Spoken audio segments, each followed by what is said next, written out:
ભરૂચની પ્રતિષ્ઠિત Saint Xavier સ્કૂલમાં ચકચાર મચાવનારી ઘટના સામે આવી છે। શાળાના આચાર્ય કમલેશ રાવલે ધોરણ 10ની વિદ્યાર્થીની સાથે 2 વખત અશ્લીલ હરકતો કરી વિદ્યાર્થીનીને હવસનો શિકાર બનાવનાર આરોપમાં પોલીસે તેની ધરપકડ કરી છે। આરોપી આચાર્યએ પ્રથમ વખત પીડિતાને પોતાની ઓફિસમાં બોલાવીને અડપલા કર્યા હતા। બીજી વખત ડિસેમ્બર માસમાં શાળામાં યોજાયેલા ગેટ ટુગેધર કાર્યક્રમ દરમિયાન એકાંતમાં બોલાવીને અશ્લીલ હરકતો પણ કરી હતી। આ ઘટના બાદ ગભરાયેલી કિશોરીએ પોતાના પરિવારને આ અંગે જાણ કરતા મામલો પોલીસ સુધી પહોંચ્યો હતો।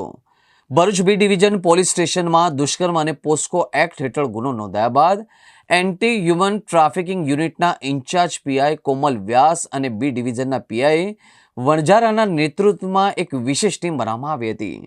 ટીમે મધ્ય અને ઉત્તર ગુજરાતમાં તપાસ હાથ ધરી હતી। 3 દિવસથી સઘન શોધખોળ બાદ પોલીસે આરોપી આચાર્યની ધરપકડ કરવા સફળતા મેળવી હતી। પોલીસે સગીરાને મોકલાયેલા અશ્લીલ મેસેજના પુરાવા પણ એકત્રિત કરવામાં આવ્યા છે। હાલમાં પોલીસે આરોપીને કોર્ટમાં રજૂ કરી રિમાન્ડ મેળવવાની કાર્યવાહી શરૂ કરવામાં આવી છે।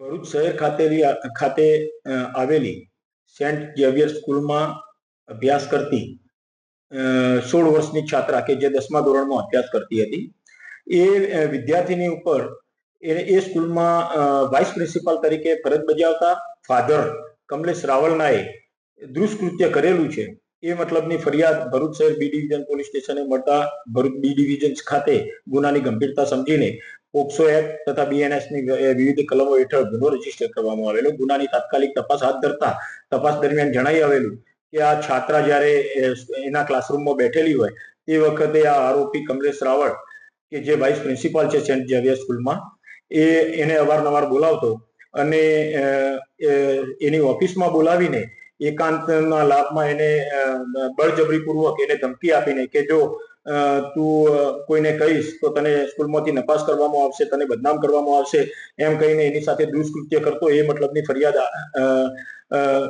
મુજબ તપાસમાં પુરાવા મળેલા અને તપાસ દરમિયાન આ આરોપી દ્વારા આ જે 16 વર્ષની વિદ્યાર્થીની છે એને વોટ્સએપ મેસેજીસ પણ બહુ ગંદી ભાષામાં કરતો હતો એવા પુરાવા મળતા આરોપીની શોધખોળ કરતા આરોપી ગઈકાલે મળી આવતા આરોપીની ગુનાના કામે ધરપકડ કરવામાં આવેલી છે।